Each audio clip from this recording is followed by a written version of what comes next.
नमस्कार, राष्ट्रभोज से मैं पवन केसवानी।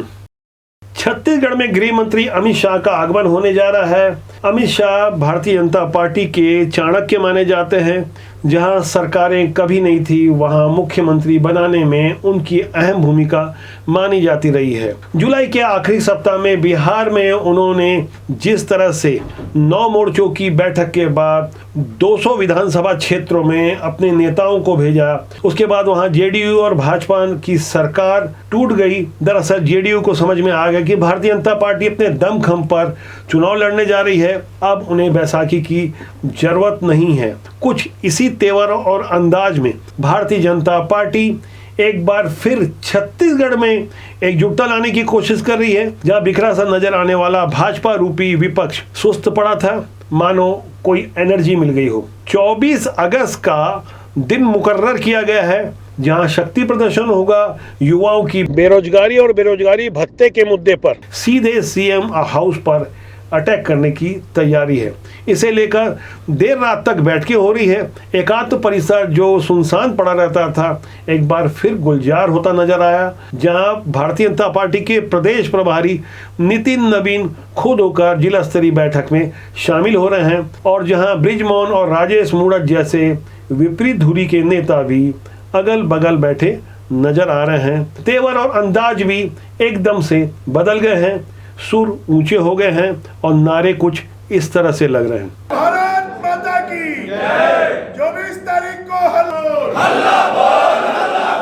दरअसल भारतीय जनता पार्टी ने जो 2 बड़े बदलाव किए हैं, सीधे प्रदेश अध्यक्ष और नेता प्रतिपक्ष, जो आमतौर पर बदला नहीं जाता। नेता प्रतिपक्ष दरअसल पहले के प्रदेश अध्यक्ष थे, जिनके नेतृत्व में चुनाव लड़ा गया था, और आरोप लग रहे थे कि उन्हें पुरस्कार स्वरूप नेता प्रतिपक्ष बनाया गया है, क्योंकि उन्होंने पार्टी का सवा सत्यानाश करवाने में कोई कोर कसर नहीं छोड़ी थी। वो रमन सिंह के खेमे के जाने जाते हैं। धर्मलाल कौशिक के अलावा तमाम ऐसे लोग जो पदाधिकारी हैं, उन्हें एक टास्क दे दिया गया है कि प्रदेश भर में अब जरूरत है अपने आप को साबित करने की, शक्ति प्रदर्शन की। 1 लाख कार्यकर्ताओं का टास्क दिया गया है सीएम हाउस के घेराव करने का। राजधानी में सीएम हाउस तक जाने वाली 7 प्रमुख सड़कों को रोक दिया गया है। घड़ी चौक के आसपास हो चाहे प्रेस क्लब के सामने, जैसा कि आप देख पा रहे हैं, देर रात तक 20 सड़कों में ये बांस बलियां गाड़ी जा रही है, बैरिकेड्स लगाए जा रहे हैं। पुलिस के अधिकारी स्वयं दिन रात एक कर मोर्चा संभाले हुए हैं। हजारों की संख्या में पुलिस बल पहले ही तैनात कर दिया गया है। कोई भी अप्रिय स्थिति से निपटने के लिए अश्रु गैस और तमाम वो सारी व्यवस्था की गई है, जिससे हो हंगामा रोका जा सके। देश के गृह मंत्री अमित शाह के आगमन से 3 दिन पहले भारतीय जनता पार्टी पूरी ताकत के साथ यहां खुद को साबित कर दिखाने की कोई कोर कसर नहीं छोड़ेगी। फ्रंट फुट पर रखा गया है युवा मोर्चा को। युवा मोर्चा जो अभी तक उस तेवर में नहीं था जैसा कि अब नजर आ रहा है, और 24 तारीख की तैयारियों को लेकर प्रदेश भर के सभी भाजपा संगठन जिलों को टास्क दिया गया है। युद्ध स्तर पर तैयारी चल रही है, मानो ये तैयारी ऐसी है कि अभी नहीं तो कभी नहीं।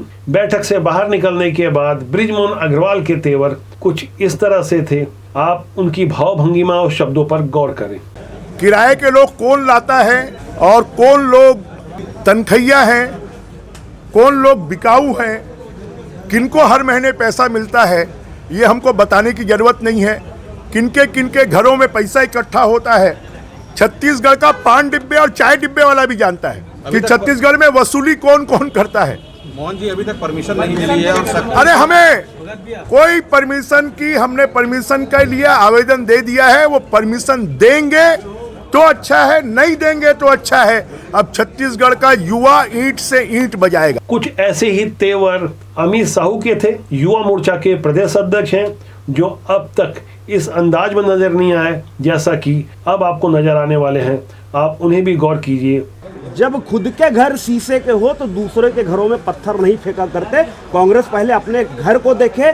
तू डाल डाल मैं पात पात, कुछ इसी अंदाज में भारतीय जनता पार्टी के नेता एक दूसरे को मात देने की होड़ में लगे हुए हैं। हर कोई अपने आप को साबित कर दिखाना चाहता है। दरअसल संगठन की ओर से संकेत मिल गए हैं कि जिला अध्यक्ष बदले जाएंगे, प्रदेश में बड़ा बदलाव होगा। 2023 के विधानसभा चुनाव को वैसे तो अभी 15 महीने का समय बाकी है, लेकिन अचानक ऐसा क्या हुआ कि भारतीय जनता पार्टी जो कभी पौने 4 साल में उस अंदाज में नजर नहीं आई जैसे अभी आ रही है, तो उसके पीछे कोई एक बड़ा कारण है या कोई बड़ी शक्ति है, तो वह है अजय जामवाल।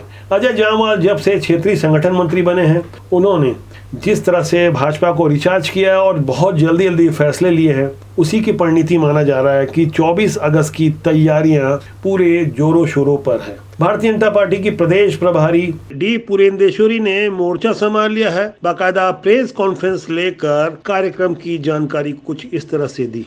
कल हमारे युवा मोर्चा की एक बहुत बड़ी प्रदर्शनी होने जा रही है और प्रदर्शनी की वजह यह है कि जो वादे भूपेश बघेल जी ने चुनाव से पहले छत्तीसगढ़ के युवाओं को दिए थे, उनको नहीं निभाए, जिसकी वजह से कल हमारे युवा मोर्चा को ये प्रदर्शनी करना पड़ रहा है। इस मौके पर भारतीय जनता पार्टी के राष्ट्रीय अध्यक्ष तेजस्वी सूर्या, जो बेंगलुरु के युवा सांसद हैं, वो खुद मोर्चा संभालने वाले हैं।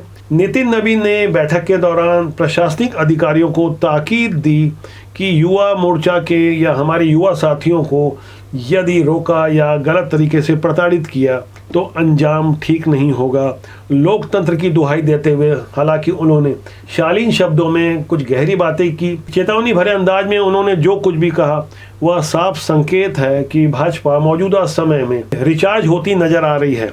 इसे लेकर कांग्रेस की रणनीति भी आगे बदलेगी स्वाभाविक रूप से। सीएम भूपेश बघेल के जन्मदिन के मौके पर एकजुट नजर आ रही कांग्रेस अब आगे भारतीय जनता पार्टी के इस घेराव प्रदर्शन से कैसे निपटेगी। आने वाले दिन कांग्रेस और भाजपा के बीच खाई खंदक की लड़ाई वाले हो सकते हैं। कई बड़े और अहम फैसले लिए जा सकते हैं। चुनाव से पहले वादे खूब होते हैं, लेकिन अमल कितना होता है इसे लेकर जनता सशंकित रहती है। अब जागरूक हो चुकी जनता के लिए हो सकता है मौजूदा भूपेश सरकार कुछ बहुत बड़े और चौंकाने वाले फैसले ले। हमारे पास उन फैसलों की मोटा मोटी जानकारी है, लेकिन आधिकारिक रूप से अभी उनकी घोषणा होना शेष है। मौजूदा समय में जहां अधिकारी कर्मचारी फेडरेशन के 5 लाख लोग हड़ताल पर हैं, प्रशासन पर दबाव बनाने की कोशिश हो रही है, वहीं सीएम भूपेश बघेल की ओर से 8% डीए बढ़ाकर कर्मचारियों को साधने की कोशिश हुई। ऐसी कवायदों के बीच भारतीय जनता पार्टी मौके का कितना फायदा उठाती है उस पर हमारी नजर है। हम ढेर सारे अपडेट, नई नई जानकारियां आपके बीच लाते रहेंगे। राजनीति और समाज के विभिन्न विषयों पर रुचि रखने वाले कृपया राष्ट्रबोध को सब्सक्राइब करना न भूलें। आपसे आग्रह है कि कमेंट बॉक्स में जाके अपनी राय देना न भूलें, ताकि आपके मार्गदर्शन से हम कुछ और बेहतर करते रहें। नमस्कार।